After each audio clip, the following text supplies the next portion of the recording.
you know exactly what you're going to do. The studio is not the place to experiment. The studio is the place to execute. And so I think it's a great way to think about it. Commercial kitchens are a place where you iterate and learn and experiment. And then when you know exactly what you're doing, that's the time to go into a co-man and just push play. A contract manufacturer, which by the way is the definition for co-man. In the industry, people also use co-packer, contract packager. They're supposed to mean different things. They all mean the same thing. It just depends on where you grew up. But at the end of the day, the co-man is really looking at only ordering the very, very, very specific ingredient that you have designed for your product. They say if you can't take the heat, get out of the kitchen. Well, actually, a lot of startup brands can take the heat, and they start in a commercial kitchen. If you have a really good product, you might scale your way to $1 million in sales in just the first year or two. There are two main ways to do that. You can be in a commercial kitchen or work with a co-man. And today we're going to talk through both of these paths, as well as the pros and cons of each, and we're going to get a bunch of tips from experts along the way. We've got Mott Smith to talk about commercial kitchens. He's the co-founder of Amped Kitchens, which runs commercial kitchens in LA and Chicago. You can check the show notes if you want to reach out to them for a tour. For co-mans and also self-manufacturing, we're going to talk to Jamie Valenti-Jordan. He's the program manager for the Food Finance Institute and the CEO of Catapult Commercialization Services. They work with hundreds of brands to help them scale up. You can also check the show notes for their contact info. All right, enjoy.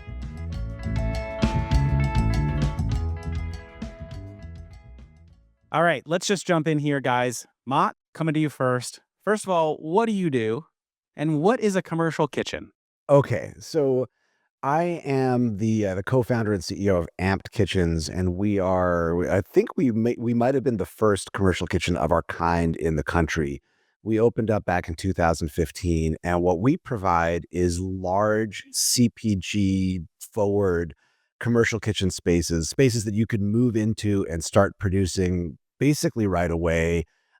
We've gotten the buildings 90% of the way to where you need to be to get your permits, whether they're direct-to-consumer retail permits or wholesale permits, even USDA or SQF certifications. And we make it very easy for you to start and scale production.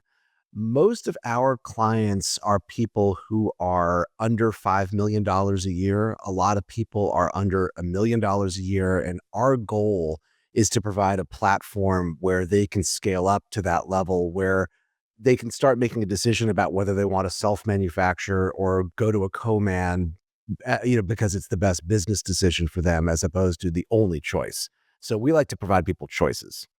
Okay, so let me talk everyone through what it's like to actually be in a commercial kitchen from a novice's perspective, because I've been to Amped Kitchens, I've been to a few others. So you get there, it's a big building, feels, like you're going into a warehouse or something. Yeah, like 60 to 100,000 square feet, basically. Okay, so that's pretty big. And you go in and it'll feel then like, oh, wait, no, I'm going into like a lab or some kind of production facility. You got to put on the goggles, you're walking in, and then you walk through these kind of windy corridors, and then there are just lots of rooms there. The rooms is where the magic happens for the brand. You're renting this private kitchen space, and inside of there is all the equipment that you're going to need to test, create, make your product.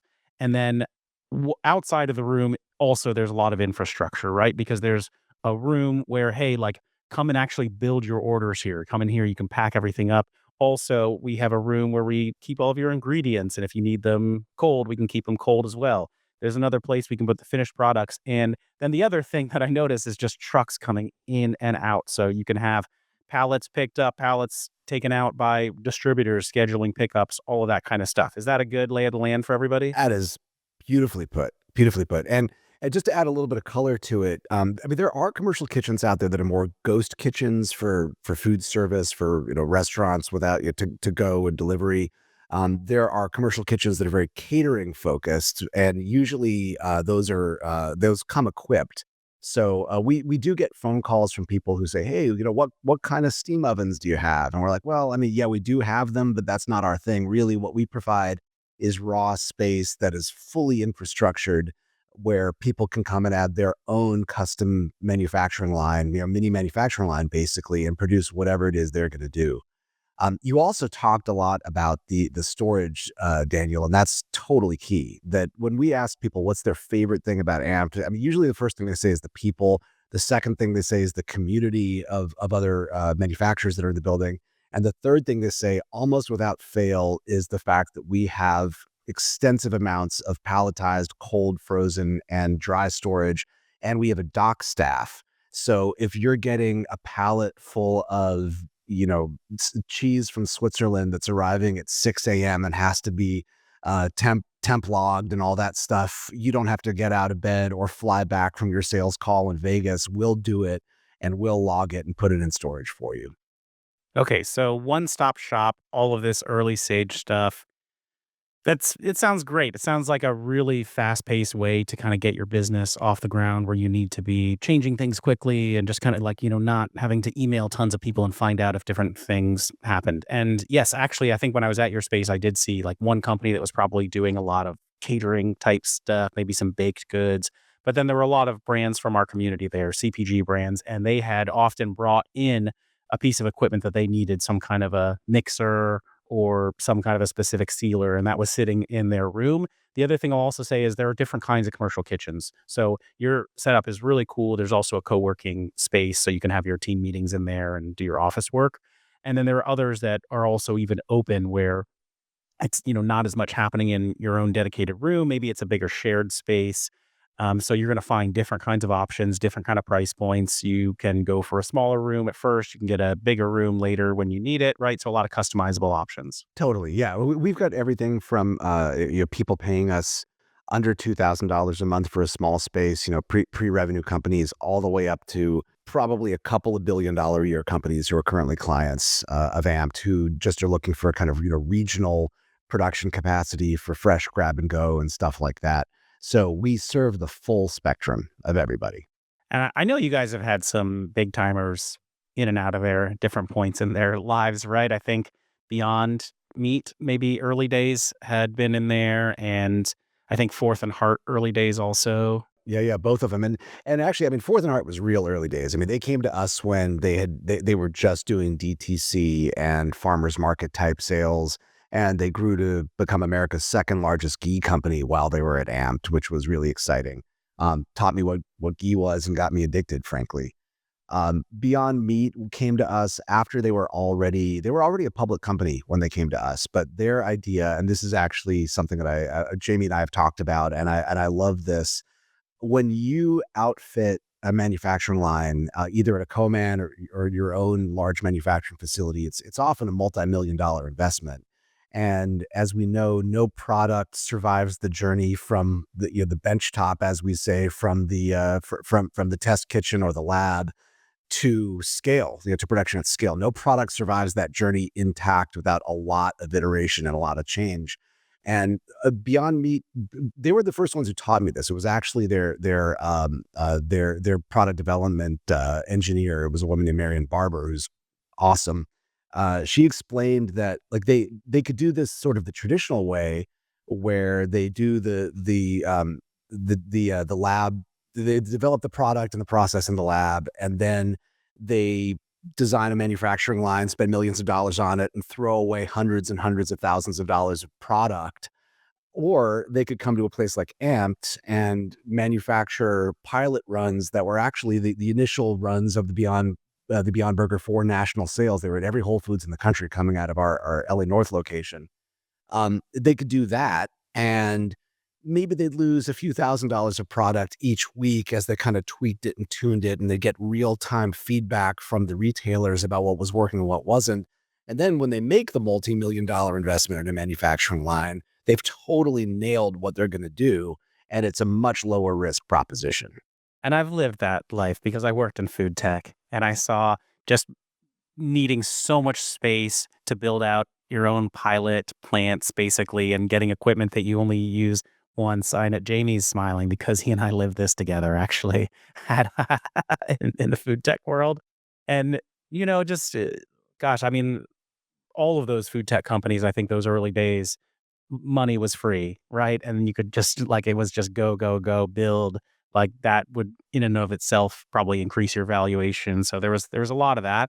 Um, but I think even probably working less at scale would have been advantageous for a lot of people, even spending just more time hand making stuff, commercial kitchens, much more control because There are big differences between products. I ran a beverage company. We like used a formulator, had the product come out. We were making some tweaks, when like different ingredients we needed to kind of swap in, or if we realized something about the product we wanted to change. But at those kind of food tech companies, they have a team of people working on the product every day trying to improve it. There's really tech in there. So fundamentally, those are different kinds of companies. And I think probably that also really impacts your choice, right, Mott? Because like, do you need to be in here actually continuously doing product development, or are you just gonna make the thing and now, okay, like hit print, you need to make tons of it? Yeah, well, I mean, there's usually an evolution that happens. I mean, when people the typical client that comes to Amped shows up and they've been making something out of a home kitchen or an hourly kitchen, or maybe an incubator. They're great places like the Hatchery in Chicago, and they're hourly kitchens like Crafted in Los Angeles. They're really high quality, and they know how to make it with typical kitchen equipment with their hands.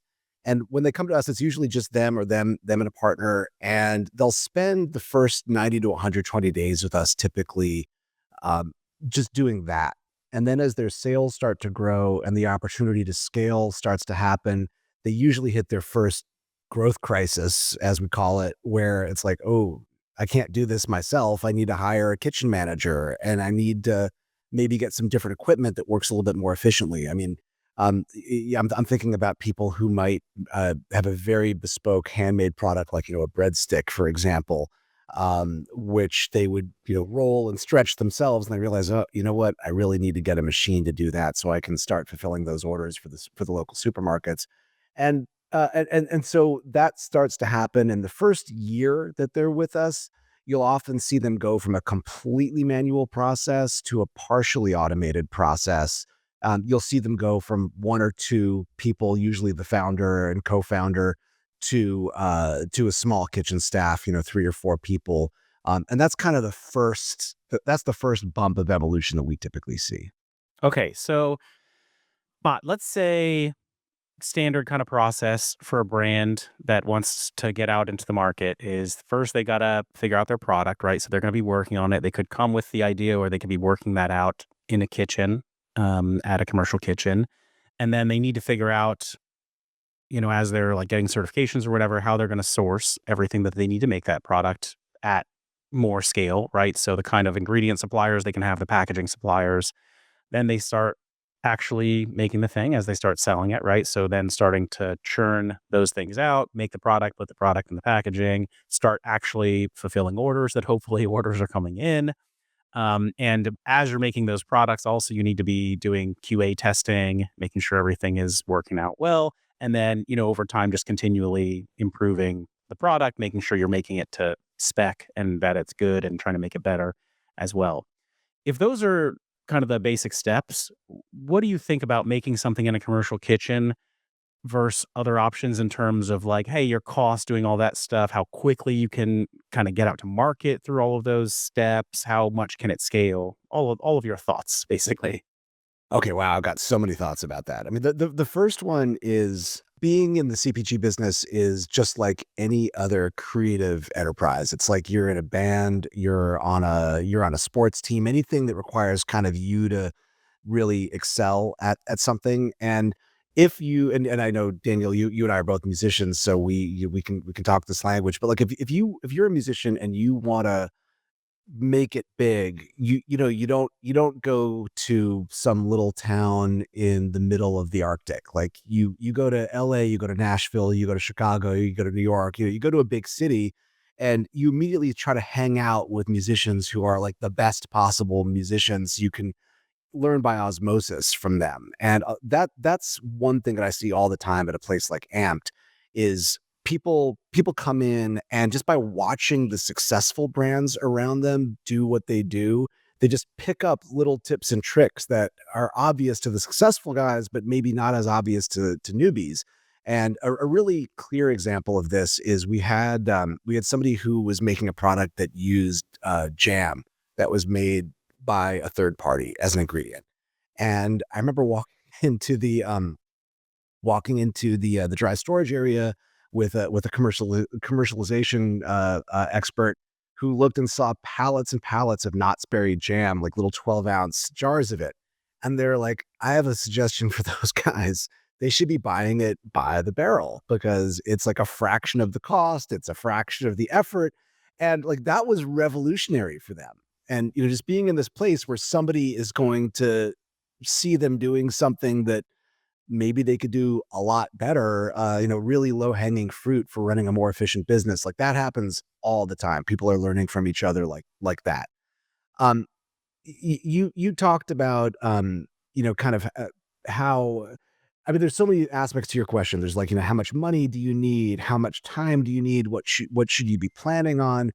And I would say that, a lot of what will happen when you come to a community, like Amped, where again, there are lots of successful people around who you can sort of watch and learn from, is you'll pick up the basic stuff pretty quickly. Usually the I was talking about the first challenge being going from a completely manual process to a partially automated process. The second challenge that we see, is people, if you ask somebody what they think it's gonna be, they might say, "Well, it's probably if I'm gonna go to, a major retailer like Target, it's probably getting SQF or something like that." And those sorts of challenges are really, I would say, well defined. Like, you could hire an expert to help you get SQF certified, and it's pretty straightforward how you do it. And what is SQF for everybody listening who doesn't know? Oh, thank you. Safe quality food. It is a product of the Global Food Safety Initiative, which happened when all the big retailers, I think it was in the 80s, 1980s, got together and said, we all have our own quality manuals, our own quality standards. So I'm talking about like Walmart and Tesco and all these big international retailers. And they said, why don't we standardize our quality manuals and all do the same thing? And I believe that's sort of, again, Jamie's going to correct me and give me the real story, but I think that's more or less how the Global Food Safety Initiative was formed. It's basically like a private industry health department, you could say. And if you're going to sell to big retailers like Costco or Target, I mean, some of them have their own quality programs still that you can opt into, but usually SQF is a safe standard that you can apply if you want to be able to sell anywhere at scale. Um, but so anyway, that's something that people get intimidated by, but turns out to be less of a big deal than I think they think it is. The really big deal when you make your leap from, say, doing $250,000 a year direct to consumer and at local retailers to $1 million a year or $5 million a year selling at the major national outlets is really cash. Because when you get when you're on a $250,000 a year run rate, and you're kind of used to spending, X dollars per month on ingredients, et cetera, et cetera, et cetera. And then suddenly you get an order for $200,000 worth of goods and you realize, oh shit, I gotta buy the ingredients for that. Um, that can often really be a challenge for people to figure out. It's like, how am I going to pay for this growth that is sitting here, right? It's right there for the taking. I just need the money to do it. And so I've seen people do that well, and I've seen people do that badly, and I think that's a really important frontier for people to be prepared for. All right, Jamie, let's tap you in here. You've been waiting very patiently, listening along, and you have worked with hundreds, maybe thousands of brands at this point. I don't know, guiding them towards sometimes commercial kitchens, sometimes towards co-mans, even also sometimes towards building their own manufacturing, which I know you know how to do at the small scale as well as at the largest scale. So, as you're hearing what we're saying about this commercial kitchen experience, just anything that you wanted to add on that maybe we didn't cover initially? Absolutely. Thanks for having me, Daniel. So yeah, I'd say as we're thinking about commercial kitchens and kind of wrapping up that discussion and whatnot, just to kind of close that story there. There's a lot of value in being able to iterate your product and kind of learn how to best deliver on your target consumer's need from your product. It's really about building that user experience, right? That's what generates that repeat purchase. And that repeat purchase is how you actually make money in the food industry. It's not about getting a single sale once. That's a different industry. That's the industry where you have like a nice consumable good, like let's say a coffee maker. You're only going to sell one to that particular individual.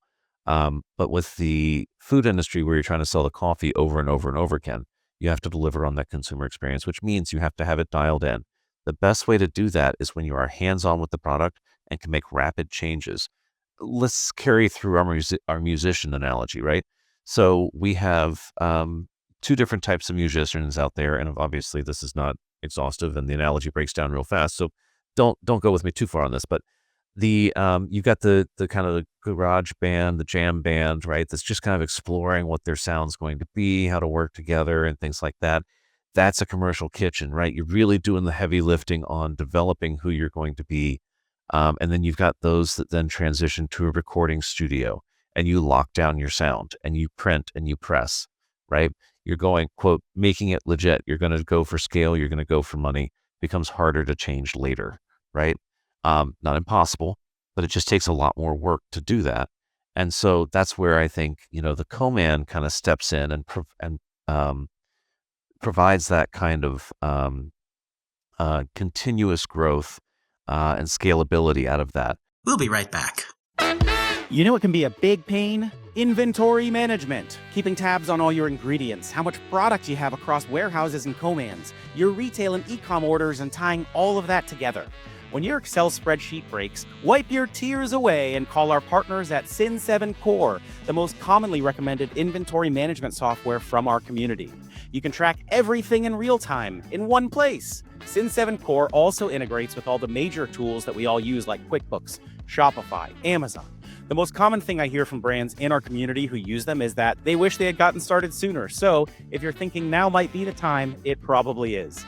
And we have a special deal where you get 50% off your first 3 months. Check them out at sin7.com/startupcpg. That's CIN, the number 7. So that's sin7.com/startupcpg.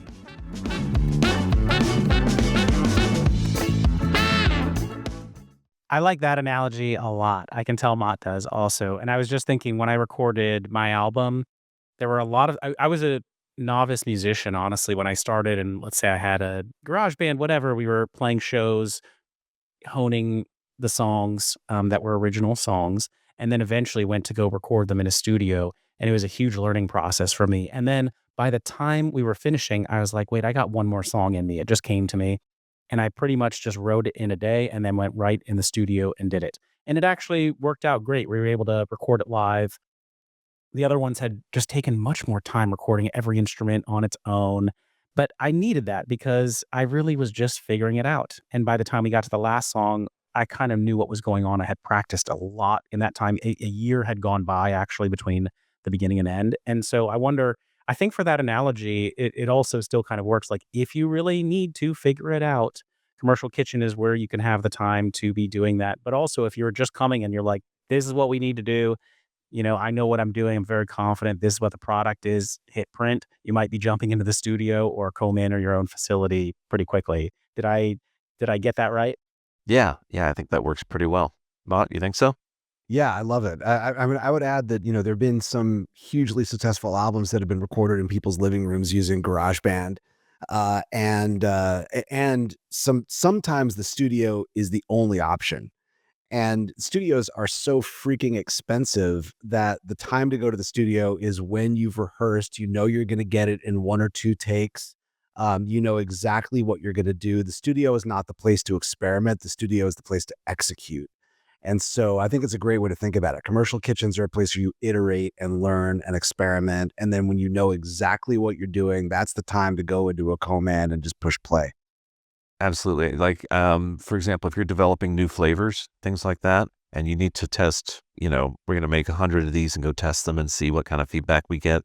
Perfect place to go to a commercial kitchen, get those tests kind of developed, go through, not only change one ingredient here or there, but maybe try a whole new platform. Maybe take the business a completely different direction. Let's look at putting cardamom in our products, right? Let's look at, like, really just kind of going off the rails and get that feedback from who we want, in order to, which means that as you're looking at sourcing and things like that, you can be more flexible, right?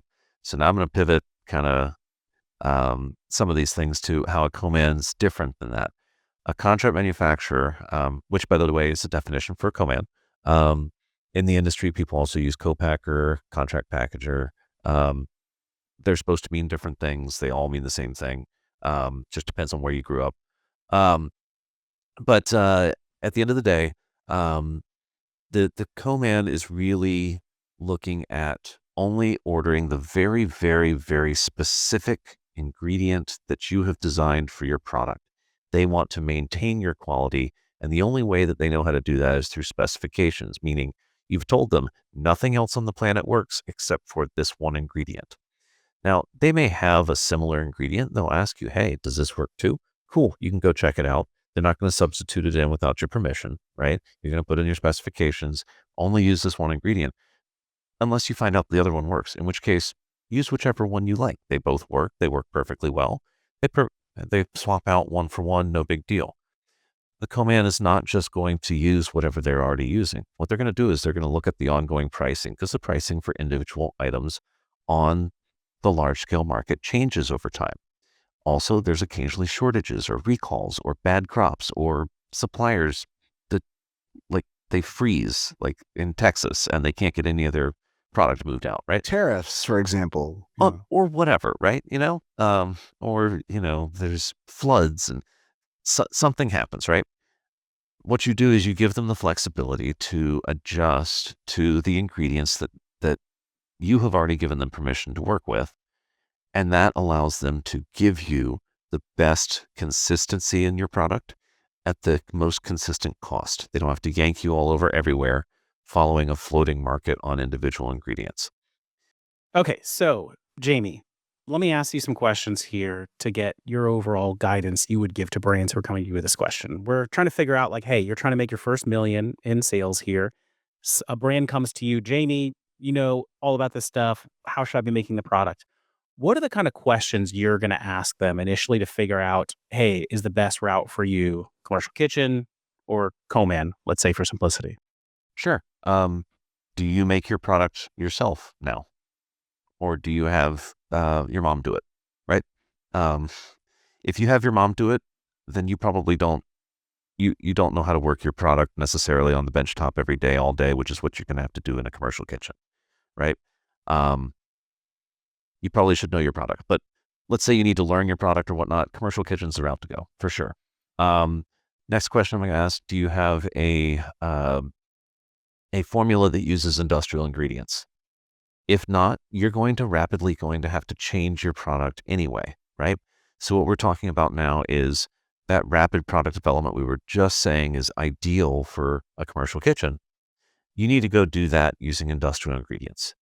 Um, if you don't have industrial ingredients, 99.5 or 6% of the co-mans in the US don't want to talk to you, period. Um, I mean, there's a few out there, but they're very few and far between. Are you saying they don't want to open up all those jars of jam? Well, they don't want to source things that they can't have in their plant because they're not FSMA compliant, or they're not FSMA being standardized. the Food Safety Modernization Act. There you go. Yeah. Yep, that's the thing that really solidified a lot of the efforts around the GFCI that you were talking about earlier, around what drives people into SQF, BRC, or ISO, which are the three most notable third-party audit systems that retailers require, and yada, yada, yada. So if they are in fact using industrial ingredients, then the next question becomes, okay, how do you manufacture your product? Do you describe it as a cup of this and an ounce of that, or is it done on percentages? Not that you have to do percentages all the time. It's super easy to convert. But just as you're thinking, that gives you an insight into how you understand how your product's assembled. What I mean by that is, are we thinking about how long we blend for, um, what type of shear effects and all sorts of engineering things? What type of packaging are you putting it in? What type of requirements do you have? Do you understand your pH and your water activity to understand how safe it is, what your shelf life is? The real kind of nuts and bolts around the product development.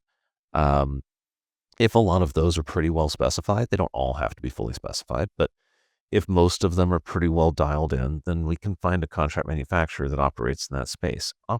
Contract manufacturers, as much as they have huge equipment, It has very narrow capability. It does the same thing over and over again really, really well. It doesn't do new stuff well, right? And so what we want to do is we want to figure out what pathway has already been laid out for your product in a contract manufacturer with the equipment that they have today, so we can walk in and say, hey, this is going to run on that, right? They'll say, no, no, no, we only make bread. True, but you make flatbread. And if it turns out if you take um, let's say a plant-based product let's say a plant-based egg patty, and you put a bunch of leavening in it, it's going to work exactly the same way as a flatbread. Cool, great. Then we can actually take that plant-based egg patty to a flatbread manufacturer, and they will be able to scale that up, right? So we try to figure out where the path is already laid. Okay, and what role do you think funding and like business objectives, how quickly you need to grow, how much capital you have play into this equation? Sure. So there are commands for most applications. There are groups out there that will make you 5 or 10 containers of something. They don't like doing that. They want you to grow to hundreds or thousands, but they will make you a small amount if that's what you want. There's not a ton of those. So what they're looking for when they're looking at folks is, what's your vision? Where are you taking this? How quickly are you getting there? Can we support you along the way? Being able to make your production projections and things like that. And are you going to graduate out, right? And when? Because what they're doing is they're looking at their master planning for everybody that they're working with and making sure that they can execute your product. Um, those are kind of unique kind of commands. Most commands want to figure out, can you run on their smallest system? Can they run in a efficient manner? Um, and by that, I mean in a way in which they're not charging you $10 a container just for processing it, right? So if you're making $50 peanut butter, okay, maybe you can afford $10 a container, but if you're trying to go for $5 peanut butter, that's not going to work, right? Okay, so It gets muddy, yeah. yeah, all right. So very helpful. And then Jamie, lastly, like what percent of brands do you see actually electing for that commercial kitchen route versus let's say going a co-man route? Is it only the few, the strong that are ready to bear down and, commit to making their own stuff, but they can realize the many benefits of it, or do you see a lot of people actually starting that way? I'd say the vast majority, 95% of them at least spend some time in a commercial kitchen. It's where they get the initial certifications to be able to sell over state lines, for example, and things like that, right? Um, there's limits to cottage law and things like that around what you can make at your house. And what kind of brands are those that are so likely to start in the commercial kitchen versus what kinds are not? Sure. Actually, the ones that skip over the commercial kitchen are the ones that are heavily funded already. So they've already got a good understanding of what it is they want to make. They may have never tasted it before, but they very much understand exactly what they're going to do. And so they'll have other people develop it and take it straight to a contract manufacturer. And any specific kinds of products that you see it really likely one way or the other? Not as much. It's mostly around the funding scenario. Okay, amazing. Mott, anything you want to add on that? I just want to say, like, if we're going to carry out the music analogy here, they would be like the boy bands of the food business. Where like a studio says, I want this, I want, I want one guy with a mustache and another guy with long hair, and like, and I'm going to have millions of dollars behind it. That's perfect for the Coleman route. The other thing I want to say is I agree with 100% of what Jamie says. I always learn so much from Jamie that I secretly love these conversations, so I can hang out and listen. But one of the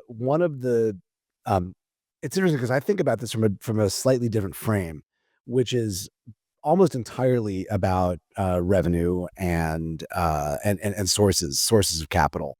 Because when you are literally below $10 million and absolutely below $5 million, I mean, Jamie was talking about how if you are just doing very limited runs, most of the co-mans aren't going to want to talk to you. And if you're below a certain level of production, again, 10 being, if you're above 10, you're probably good. If you're below 10 but above 5, you might be good, and if you're below 5, you're probably not that good. It's just so hard to solve your problems with a contract manufacturer because their needs are so misaligned with your needs at that level of production. And so a lot of the challenge, even if you have a very sorry, just to get a little bit more specific here. This if you are at the low end of that revenue spectrum, and you want to use a co-man, the things that will make you a good candidate include, like Jamie said, the if you use industrially available ingredients. Also, if your product is very standard. So if you're just making a regular, nutrition bar that has a normal shape and uses normal foil packaging and all that stuff, you could probably find a co-man, even at a relatively small order quantity. On the other hand, if any aspect of your product is special, that increases the difficulty of finding a co-man significantly. And it could be everything from the ingredients to the process to the packaging. And I one of my favorite examples of this is we have a client at our LA South facility that a lot of people even around the country now know. It's Zab's hot sauce, and I love these guys. I have some It's my in my favorite it's fridge my right now. favorite hot sauce. I go through, like, a bottle a week, which is faster than I go through my bourbon, so, that says a lot, and, anyway, they came to us because they were well capitalized, they were, well resourced from a process and know-how perspective, and the one thing about them was they wanted to stand out on the shelf. And most of the hot sauce co-mans in the US use bottles that look either like Tabasco or Tapatio. And so they didn't want to be a Tabasco bottle with a different label. They wanted this old style Louisiana bottle. And they couldn't find somebody who would manufacture at their quantities with that particular bottle. And so, like, all right, we're going to do it ourselves. And by the way, if Zabs is listening and I got any part of that story wrong, please message me and I'll publish a correction. But I think this is how I understand their story. And they created their own hot fill line, and they get their peppers in Florida, and they do a beautiful job, and they're crushing it. They're crushing it in a commercial kitchen, and they will probably move to a co-packer at some point, but they're doing it on their schedule and on their terms, as opposed to with their back up against a wall. I love it. All right. So they are not the boy band analogy where they went in and said, I want it that way. And the co-man said, bye, bye, bye. Instead, they went to Amped Kitchens and figured out, okay, we want to prioritize this bottle, which makes sense to me because hot sauce is a tough category, where, like the purchase frequency is so low and there are so many of them and the barrier to entry is also very low.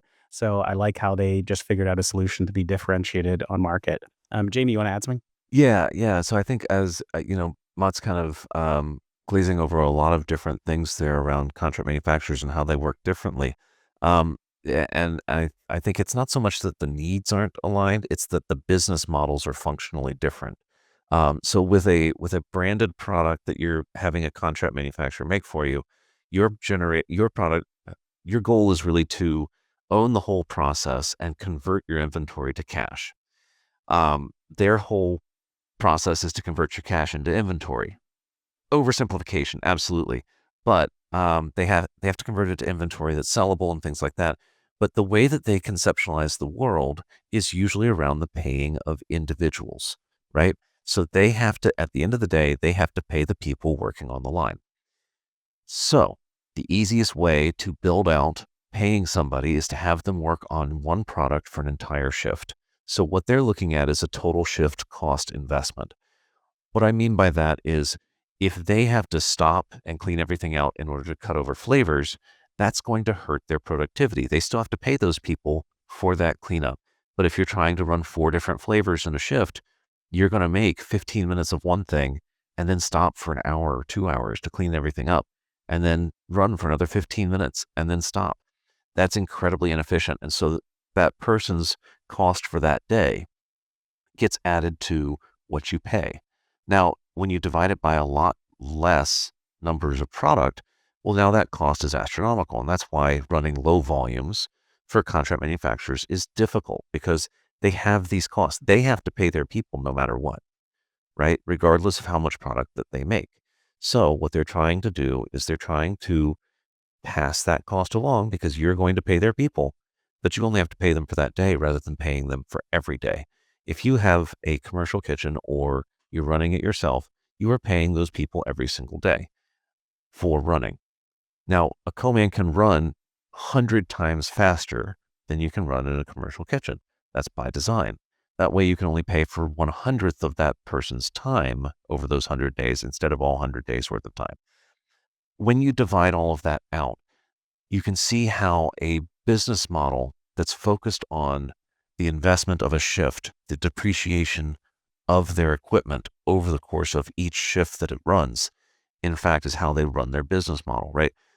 Therefore, when you're putting all of this together, yes, their business model is separate from yours and different, but if you can engage with that, with how you operate with them in order to deliver a superior product experience, you guys can work together to continue to build that. It's not a vending machine, right? I love dropping that analogy. Co-mans are not a vending machine where you stick in money and get out product, right? There's a lot more going on there. But that's why they don't like something special, because it changes their efficiency, right? So if they have to completely overhaul a line and put, plastic down and everything like that, that messes with their whole flow of things. Not that it's bad, it's just, it's going to cost you more. We'll be right back. Hello, everybody. I am so excited to announce that Startup CPG finally has an official Amazon agency partner. I know a lot of you are looking to Amazon as a great growth channel for this year and beyond, and Daybreak is the best agency that I've come across that will work with emerging brands. They have a really affordable retainer structure. It's a lot less than you'll find with other agencies that might charge you upwards of $5,000 a month, which is crazy. Based on recommendations from this community, I actually worked with Leon for my own brand and had an amazing experience. The sales grew very quickly. We started ranking really high on organic search results and really just capturing search terms in the category. I think he is an amazing fit for brands in this community, and I highly recommend reaching out to him for a chat. You can reach out to him at leon@daybreak.agency. That's Leon at Daybreak, DAYBREAK.agency. Make sure you mention us at Startup CPG so that you can get $600 of free design credits if you end up working with them. Good luck. And now back to the show.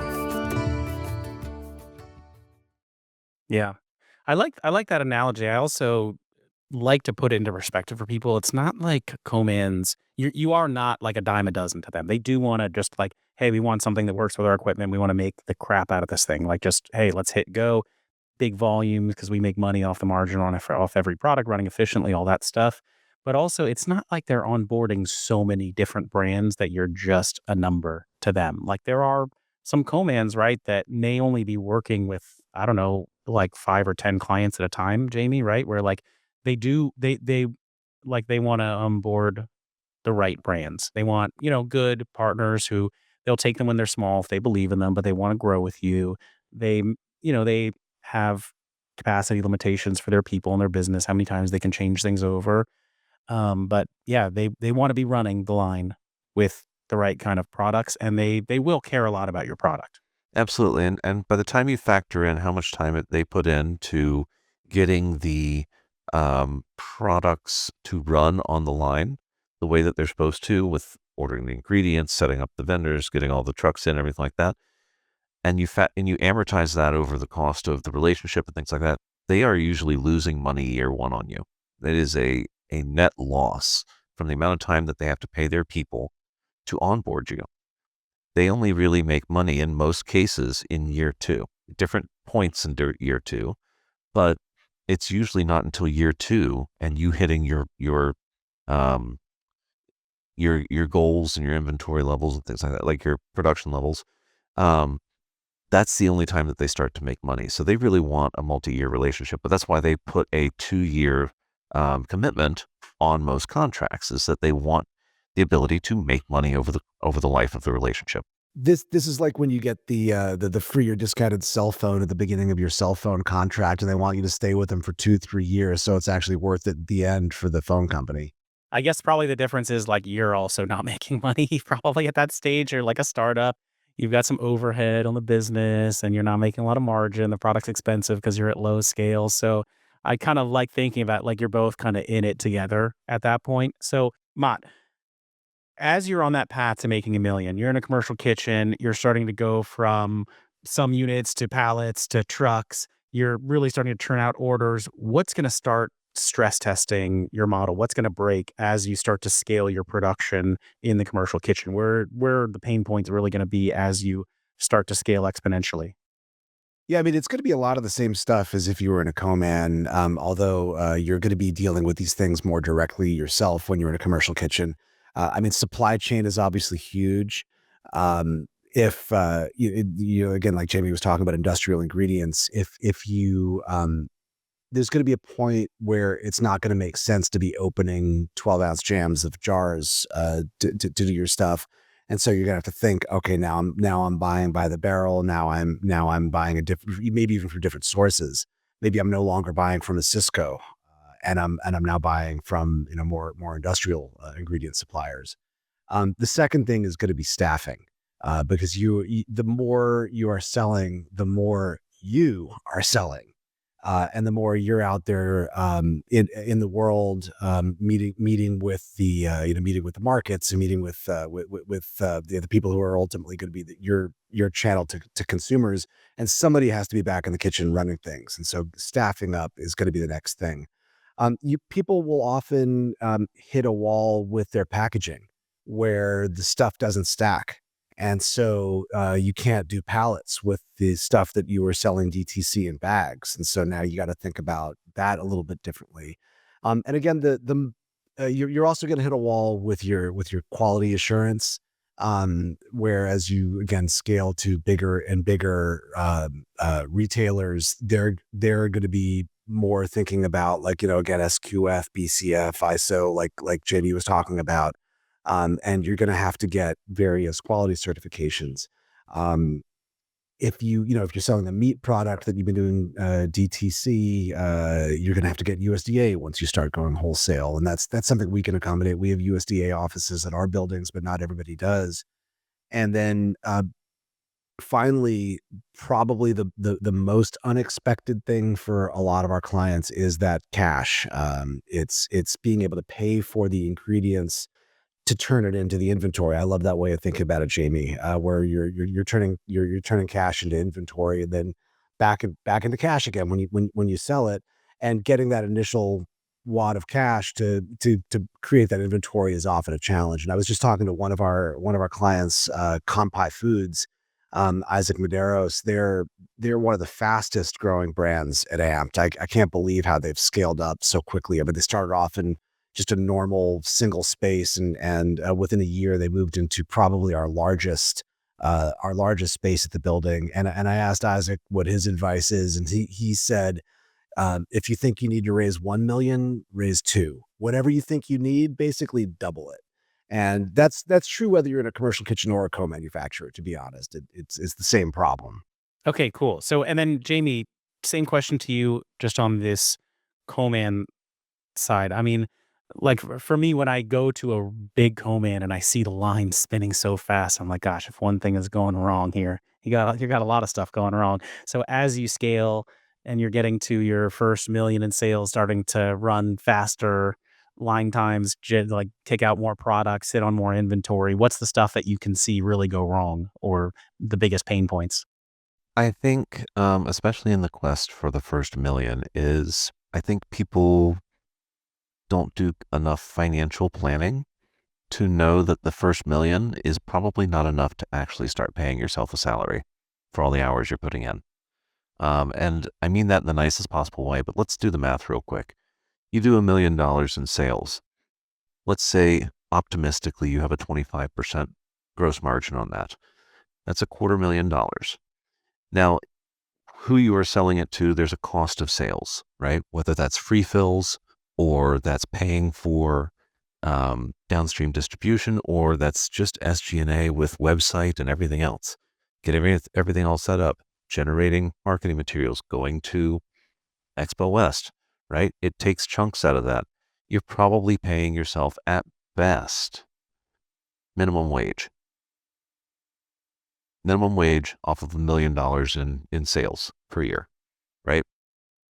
That's reality for a lot of folks out there. You really aren't looking at being able to reinvest into the business and make it grow and things like that until you get past that point. So I think a lot of people do everything but, you know, sacrifice everything in their life to get to that first million in sales and realize that they are only at the starting line, right? So I think that there's a lack. Sometimes there's a lack of awareness for some folks, especially with working with co-mans, that $1 million in sales is going to get them to a point where they're going to feel comfortable. Entrepreneurs, I know entrepreneurs who get to 100 million in sales and don't feel comfortable. That's probably some psychological discussions they need to have in a different forum. But hey, there's definitely this is a marathon, right? And so a lot of people will burn themselves out before they get to the point that they are getting to this. So it's a lot of work. It's a lot of different directions you have to get pulled, and a lot of you have to be an expert in a lot of different things in order to get there. There's a lot of hats you have to wear. My recommendation with most folks is figure out which hats you're good at and hand the other ones off. I like that a lot. Yeah. And I mean, honestly, if you're a founder and you actually have bootstrapped your company and you can even earn minimum wage, that's actually a pretty good position to be in it when you're making product in the early days, because there's a lot of stuff you're going to waste money on. You're going to be paying the dummy tax, learning things, having to throw out product. So just getting back to cost for a second, Mott, maybe you can weigh in on this. So overall cost, like total cost of goods sold in a commercial kitchen versus at a co-man? I mean, I think probably like you have more control. You can make your product at a smaller scale, right? So you don't have to load up on probably as many ingredients. You don't have to create as much inventory that's going to be sitting there, make it more kind of on demand as long as you have the staffing to do it. But yeah, what do you think overall COGS commercial kitchen versus co-man? It's a great question. Before I answer, I just want to lend my support to what Jamie just said about that first million. That the reason you're going for the first million is not because that's a resting point where you're suddenly making it. It's if you can get to $1 million, it means you stand an excellent chance of being able to get to 100 million. It's like a lot of people get stuck at the $50,000 a year level, or the $75,000 a year level, and never break through. And a million means you've got some traction, and it's a really good sign. It doesn't mean you're there yet. It's like you're on your way, and so that's really cool. As far as cogs, it is kind of all over the place. But I'll say that if you have, again, a very generic product, and your way of differentiating yourself is branding. Like, you've got incredible marketing, but your product is, again, a totally rectangular nutrition bar. Your cogs are probably going to be a lot less in a co-manufacturer at almost any scale than in a commercial kitchen, also because of the equipment that you need to make something like that. On the other hand, I have seen really smart producers get incredible margins at Amped. And I'm not going to say who this is, but there was somebody that we were working with who got to about $4 million in annual sales and decided to make the leap to a co-man. And again, like somebody at that level, they did it on their schedule and their terms, and they did it over about a year. And when they did, their unit costs actually doubled at the co-man. But they made the decision to do it because they were able to get out of the manufacturing business, and they were able to 5x their production at the co-man.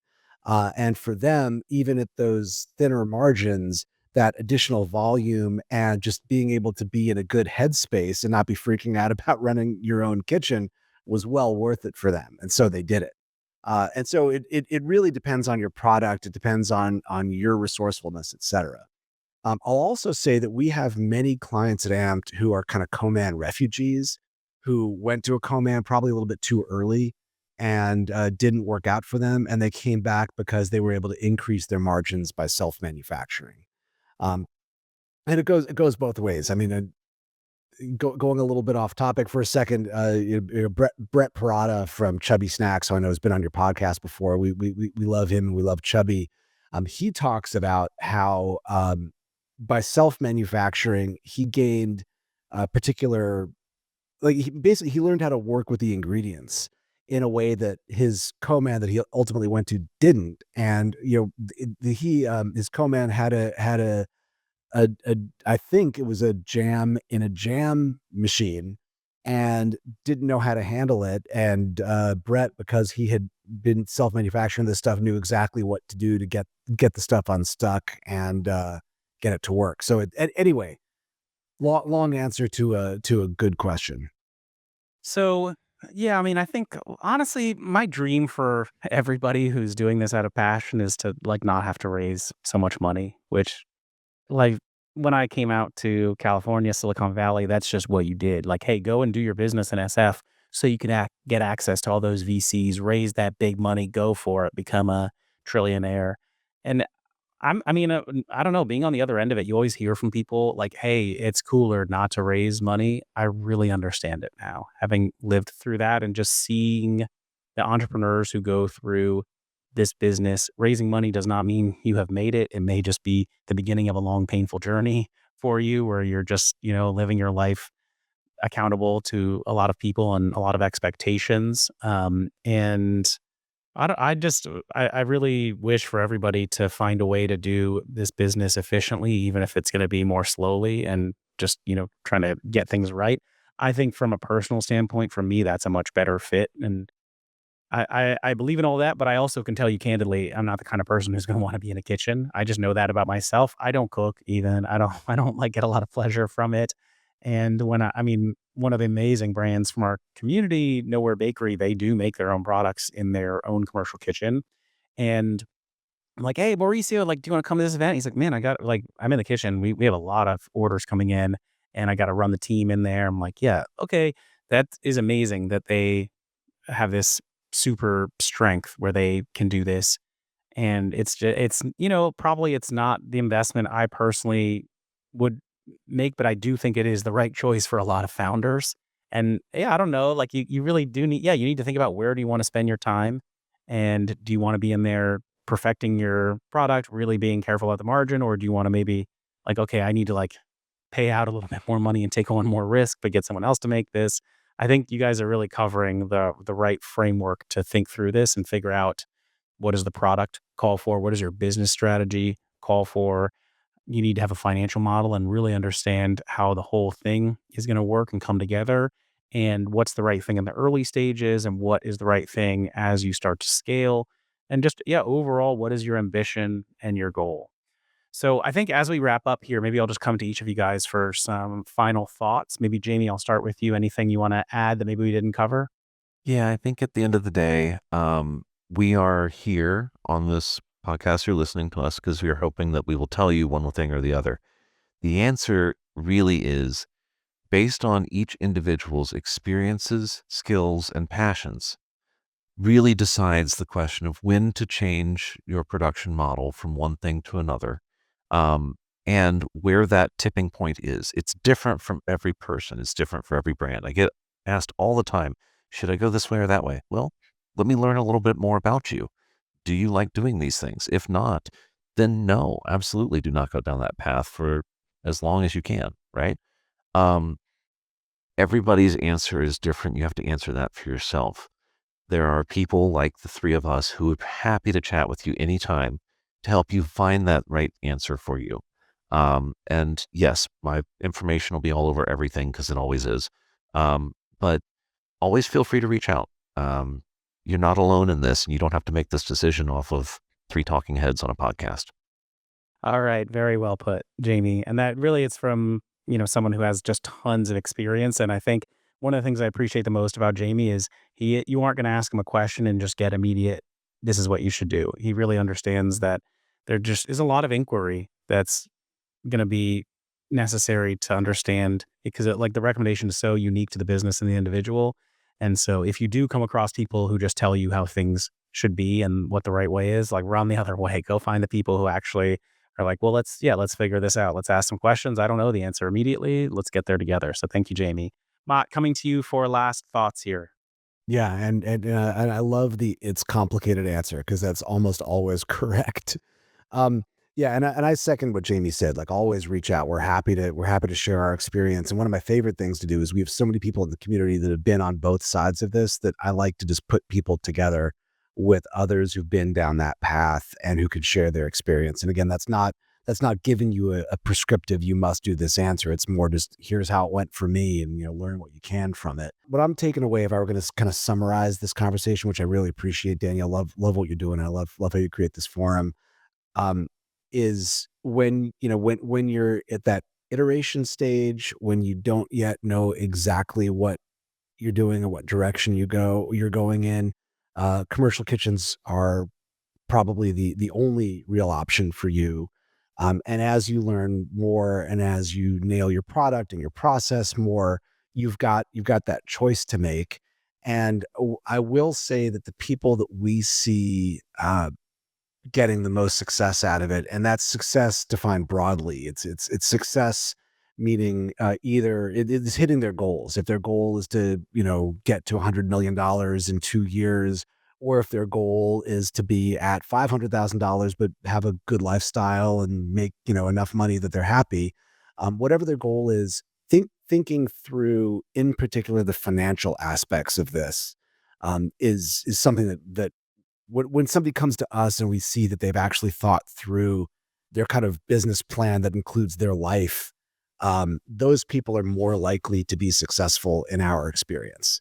And again, we're always happy to share our thoughts. Even if you're calling us from, Boise, Idaho, where we don't have a facility and you just want to talk things through, or we enjoy that and we're happy to have that conversation. All right. Thank you, both of you, for all of these thoughts. Definitely, if anybody wants to reach out to Mott and the Amped Kitchens team, maybe chat about their commercial kitchens in LA or Chicago, check the show notes. You can also check out their websites. And also for Jamie as well, if you want to reach out to the team at Catapult, we'll include his contact information in the show notes here. Thank you guys again. I think this has just been a really interesting discussion. And for a lot of early brands, hopefully not all of the answers they need, because reach out to people, just really kind of test your thinking there. But these kind of decisions can just have huge ramifications. So it's great to get as much information as possible. So thank you a lot to both of you. Thank you. And I'm going to go start a boy band. Let's do it. All right. I already Thanks, see one guys. more guy. We're there. All right. See you guys. All right. Mott, can you play anything that goes through the mic right now? Yeah, I could. Can we do a jingle for this episode? Jingle. Let's see. See if we can do that. I don't know how the sound works if you can be playing and I can be singing.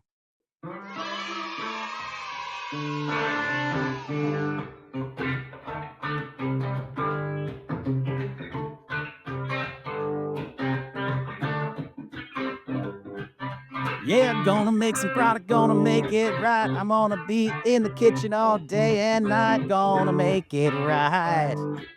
Gonna make it right. All right, that's not bad. All right. If I feel like we nailed it. Yeah, I feel like we did too. Jamie, are you coming to our concert? I will definitely be there. All right. All right. You guys. Thanks, guys. See ya. Take care. All right, everybody. Thank you so much for listening to our podcast. If you loved it, I would so appreciate it if you could leave us a review. You could do it right now. If you're an Apple Podcast, you can scroll to the bottom of our Startup CPG podcast page and click on Write a Review. Leave your company name in there. I will try to read it out. If you're in Spotify, you can click on About and then the star rating icon. If you are a service provider that would like to appear on the Startup CPG podcast, you can email us at partnerships@startupcpg.com. Lastly, if you found yourself grooving along to the music, it is my band. You can visit our website and listen to more. It is superfantastics.com. Thank you, everybody. See you next time.